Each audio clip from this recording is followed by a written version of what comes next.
Hai, apa kabar? Pada kesempatan kali ini kita akan melanjutkan materi kita tentang statistika. Nah, materi ini adalah materi terakhir di kelas 7 SMP dan sebenarnya juga kita telah belajar di kelas 4 dan kelas 5 SD ya.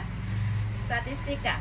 Statistika itu adalah ilmu, statistik sendiri itu adalah ilmu tentang pengumpulan data ya. Jadi statistika itu adalah ilmu tentang pengumpulan data. Di sini nanti ada namanya data ya. Data itu adalah keterangan yang dijaring dalam bentuk angka atau lambang dari pengamatan seseorang. Jadi seseorang mengamati sebuah kejadian, kemudian dijaring datanya ya dalam bentuk angka atau lambang.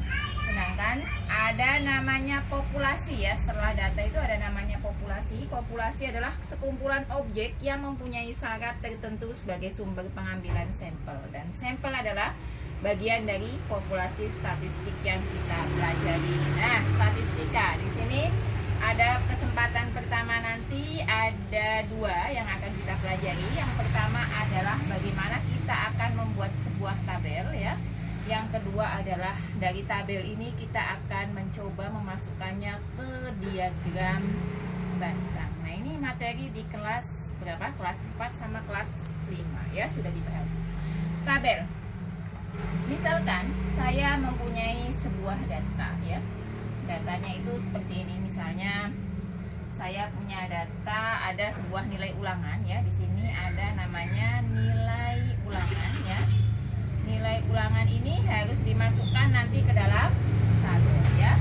Ada misalnya 7 ya, dapat 7, dapat 6, 8, 7, 9 ya. Kemudian dapat 6 lagi, dapat 9 lagi, dapat 8, dapat 8. Nah, ini kita disuruh masukkan, ini kan belum dalam bentuk tabel ya. Kita harus masukkan nilai ini dalam bentuk tabel ya.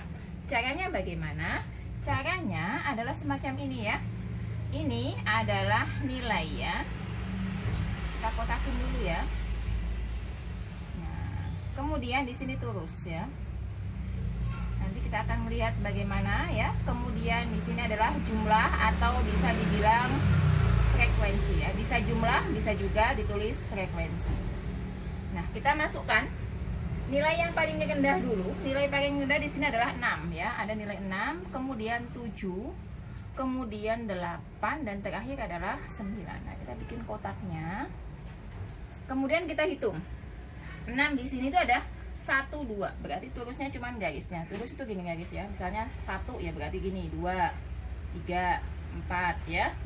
Nah, kalau nanti sudah masuk ke 5 itu ada 1, 2, 3, 4. Nah, kita garis seperti ini, 5. Nah, itu kita masukkan ke turusnya. Jumlahnya adalah 2. Kemudian 7. 7 itu ada 1, 2, 3. Berarti tulis 1, 2, 3 ya. Masukkan 3. 8-nya ada 1, 2, 3. Ada 3 juga. 3, 9-nya ada 1, 2.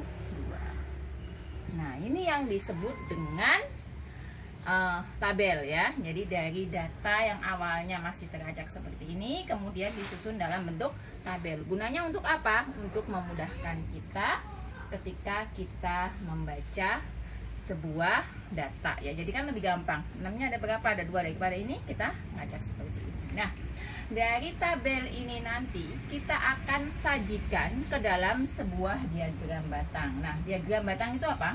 Sebuah diagram yang ditunjukkan dengan sebuah persegi panjang yang sejajar tetapi tidak berhimpit. Tinggi panjang merupakan besar nilai data tersebut. Nah, dari sini kita akan coba membuatnya. Ini tadi kan sudah ada ya.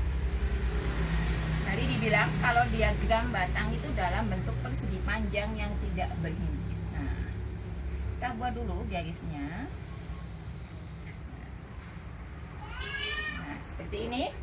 Kemudian di sini adalah jumlahnya atau frekuensinya ya. Berarti kita mulai dari 1, 2, 3, 4, 5, 6, 7. Misalnya gitu ya. Atau mungkin bisa lebih tinggi lagi. Kita lihat karena di sini paling tinggi cuma 3.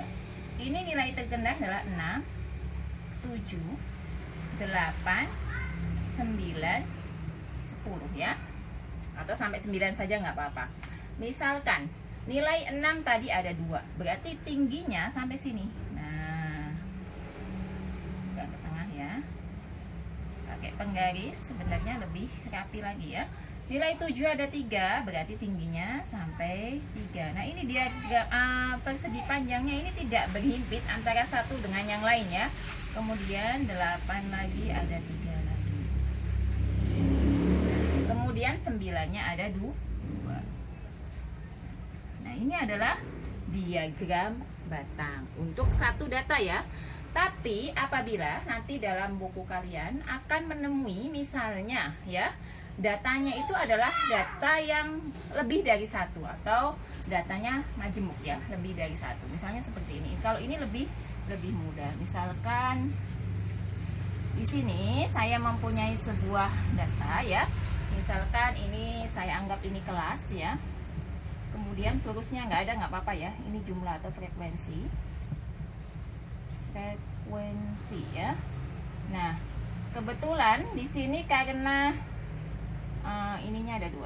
Misalnya ini perempuan ya, dan ini adalah laki-laki ya. Misalnya, nah,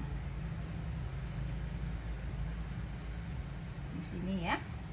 Misalnya ini kelas 7, ini kelas 8, dan ini kelas 9 ya. Misalnya kelas 7 perempuannya itu ada 15, laki-lakinya ada 20. Kemudian kelas 8 perempuannya ada 20, laki-lakinya ada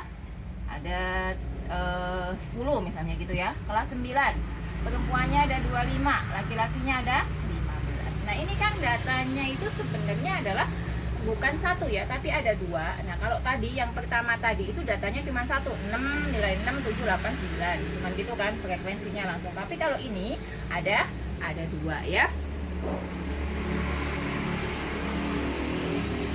Nah, kita akan buat diagram batangnya itu semacam ini ya.